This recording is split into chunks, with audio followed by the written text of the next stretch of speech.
दोस्तों, हरियाणा से एक बहुत ही बड़ी और बहुत ही दुखद खबर सामने निकल कर आ रही है। यहाँ पर अवैध खनन माफियाओं के जो हौसले हैं वो इस कदर बड़े हो गए हैं कि उन्होंने एक वरिष्ठ पुलिस अधिकारी की डंपर ट्रक से कुचल कर हत्या कर दी है। इस वीडियो में हम बात करेंगे इस संपूर्ण घटनाक्रम के बारे में, संक्षेप में जानेंगे। साथ ही साथ ये भी जानने का प्रयास करेंगे कि भारत में जो इलीगल माइनिंग होती है, अवैध खनन होता है, उस पर क्या प्रावधान है और इलीगल माइनिंग पर क्या एक्शन लिए जा सकते हैं। फिलहाल फ्रेंड्स, ये जो खबर आ रही है ये हरियाणा से आ रही है। हरियाणा में एक ज़िला है मेवात। मैं आपको मैप दिखाता हूँ ताकि आप अच्छे से समझ सकें। तो यहाँ पर देखिए, ये हरियाणा है और हरियाणा में ये जो पोर्शन है ये मेवात ज़िले का है। तो यहीं पर आपको मिलेगा नूह। नूह एक तहसील है और इसी तहसील की ये घटना बताई जा रही है। देखिए फ्रेंड्स, फिलहाल आप यहाँ पर देख सकते हैं। मैं आपको बताना चाहूँगा कि जो पूरा का पूरा घटनाक्रम है उसके मुताबिक हरियाणा के तावड़ू नूह में डीएसपी सुरेंद्र सिंह बिश्नोई की खनन माफिया ने मंगलवार की दोपहर डंपर से कुचलकर बेरहमी से हत्या कर दी है। डीएसपी तावड़ू हिल इलाके में छापेमारी करने गए थे। उन्होंने अवैध तरीके से पत्थर लेकर आ रहे डंपर को हाथ देकर रोकने का इशारा किया, लेकिन गाड़ी की स्पीड तेज करते हुए ड्राइवर ने उन्हें कुचल दिया। इस घटना के वक्त डीएसपी सुरेंद्र सिंह का निजी स्टाफ और 4 पुलिसकर्मी उनके साथ थे। घटनास्थल पर पहुंचे एसएचओ ने बताया कि डीएसपी सिर्फ स्टाफ के साथ थे, उनके साथ पुलिस फोर्स नहीं था। एक प्रत्यक्षदर्शी ने बताया कि डीएसपी अपने आधिकारिक वाहन के पास खड़े थे। उन्होंने लगभग 12:10 पर अवैध खनन करने वाले एक वाहन को रुकने के लिए कहा तो डंपर चालक ने उन्हें रौंद दिया। फिलहाल फ्रेंड्स, इस घटना के बाद हरियाणा पुलिस एक्शन में आ गई और आरोपियों की धरपकड़ के लिए छापेमारी शुरू कर दी गई। मंगलवार की शाम आरोपियों संग पुलिस की मुठभेड़ हो गई। डंपर के क्लीनर इक्कर को एनकाउंटर में गोली भी लगी, लेकिन ये घातक नहीं थी, जिसके बाद उसे नलहर मेडिकल कॉलेज में भर्ती कराया गया।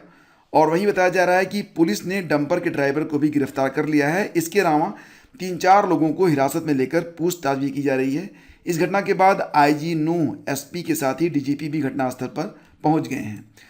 तो आप यहाँ पर देख सकते हैं कि मनोहर लाल खट्टर जी, जो कि वर्तमान में मुख्यमंत्री हैं, सीएम हैं हरियाणा के, उन्होंने ट्वीट किया है कि डीएसपी तावड़ू नूह सुरेंद्र सिंह जी की हत्या के मामले में कड़ी से कड़ी कार्रवाई करने के आदेश दे दिए गए हैं। एक भी दोषी को बख्शा नहीं जाएगा। और यहाँ पर यह भी कहा गया है कि 1 करोड़ रुपए जो है सहायता राशि दी जाएगी जो सुरेंद्र सिंह जी हैं उनके परिवार को, और उनके परिवार के एक व्यक्ति को गवर्नमेंट जॉब भी देने की बात इसमें कही गई है। तो फिलहाल फ्रेंड्स, आपको बताना चाहेंगे कि जो डीएसपी थे सुरेंद्र सिंह बिश्नोई जी, वो फिलहाल 59 ईयर ओल्ड थे और कुछ ही महीनों में वो जो है रिटायर भी होने वाले थे।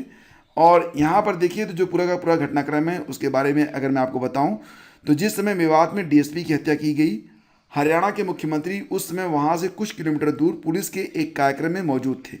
मुख्यमंत्री के अलावा वहाँ पुलिस के तमाम अधिकारी मौजूद थे। मुख्यमंत्री ने डीएसपी को कार्यक्रम की शुरुआत में श्रद्धांजलि भी दी, लेकिन सवाल उठता है कि ऐसे मौके पर तुरंत डीजीपी या पुलिस के किसी आला अधिकारी को क्यों नहीं भेजा गया। आखिरकार डीजीपी तब निकले जब मुख्यमंत्री कार्यक्रम खत्म कर घर के लिए रवाना हो गए। तो इस मामले में दर्ज एफआईआर में कई दावे किए गए हैं। एफआईआर के मुताबिक डंपर में 3-4 लड़के बैठे थे। डंपर में पीछे लगी नंबर प्लेट नहीं लगी थी, मतलब डंपर में जो पीछे नंबर प्लेट लगती है वो नहीं लगी थी। डंपर के आगे वाली नंबर प्लेट पर यह 4748 केवल लिखा था, बाकी नंबर जो थे वो नहीं लिखे गए थे। हरियाणा के सीएम मनोहर लाल खट्टर ने घोषणा की थी कि हम शहीद सुरेंद्र सिंह के परिवार को 1 करोड़ रुपए की सहायता राशि देंगे। उनके परिवार से एक व्यक्ति को सरकारी नौकरी भी मिलेगी और बताया गया कि डीएसपी इसी साल रिटायर भी होने वाले थे। फिलहाल फ्रेंड्स, अब पूरे प्रदेश में जो अलग अलग राजनीतिक पार्टियां हैं उनके बीच एक दूसरे पर आरोप प्रत्यारोप का दौर भी जो है वो स्टार्ट हो गया है। लेकिन इसी बीच हम आपसे ये बताना चाहेंगे कि भारत में अगर इलीगल माइनिंग होती है तो उसके लिए भारत में क्या प्रावधान है। तो ये जो आप देख रहे हैं ये पीआईबी का, यानी कि प्रेस सूचना ब्यूरो का एक स्टेटमेंट है जो कि 21 मार्च 2022 को पब्लिश किया गया है। तो खान और खनिज विकास और विनिर्माण अधिनियम, जिसको कहते हैं एमएमडीआर एक्ट 1957 की धारा 23C राज्य सरकारों को अवैध खनन, खनिजों के परिवहन और भंडारण को रोकने और उससे जुड़े उद्देश्यों के लिए नियम बनाने का अधिकार देती है।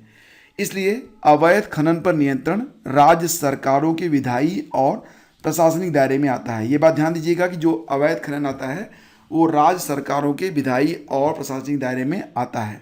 इसके अलावा MMDR अधिनियम में अन्य बातों के साथ साथ अवैध खनन को रोकने के लिए जो प्रावधान है उस पर भी नज़र डालते हैं। देखिए 2015 में MMDR अधिनियम के संशोधन के द्वारा अवैध खनन के लिए दंड को और अधिक कठोर बना दिया गया था। अधिनियम की धारा 4A और 4(1)A के उल्लंघन के लिए दंड को रुपए से बढ़ा दिया गया है 25,000 रुपये प्रति हेक्टेयर से 5 लाख प्रति हेक्टेयर और कारावास की अवधि 2 वर्ष से बढ़ाकर 5 वर्ष कर दी गई है। ध्यान दीजिए कि यहाँ पर जो दंड है वो पहले 25,000 रुपये था प्रति हेक्टेयर, अब 5 लाख रुपये प्रति हेक्टेयर कर दिया गया है और कारावास की जो अवधि है वो 2 वर्ष से बढ़ाकर 5 वर्ष कर दी गई है।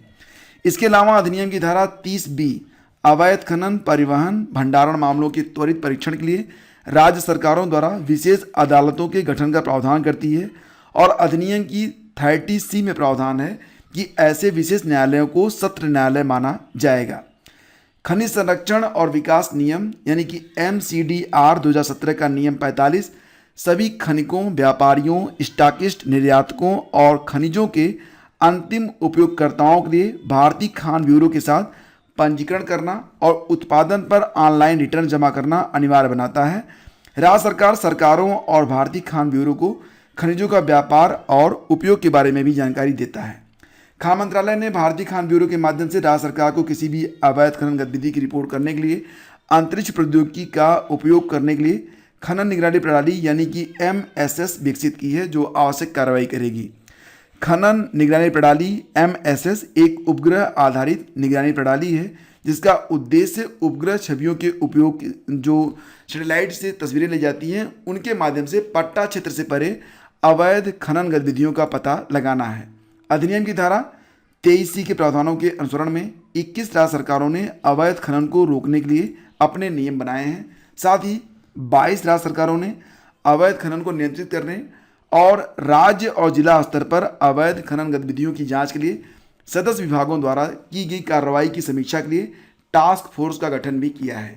तो ये जो जानकारी है ये केंद्रीय कोयला, खान और संसदीय कार्य मंत्री श्री प्रहलाद जोशी ने ये जानकारी उन्होंने दी थी एक लिखित प्रश्न के उत्तर में और ये जानकारी आई थी कब 21 मार्च 2022 को। फिलहाल फ्रेंड्स ये जो पूरी की पूरी घटना है ये बहुत ही दुखद है। खनन माफियाओं के जो हौसले हैं उनको तोड़ा जाना बहुत ही आवश्यक है ताकि ऐसी दुखद घटनाओं की पुनरावृत्ति फिर ना हो सके। तो फ्रेंड्स इस वीडियो के अंत में मैं अपने देश के एक जांबाज ऑफिसर को जो कि अपने कर्तव्यों का ईमानदारी से निर्वहन करते हुए शहीद हो गए उनको सत नमन करता हूं और भावपूर्ण श्रद्धांजलि अर्पित करता हूं। Thank you for watching study with ज्ञान प्रकाश।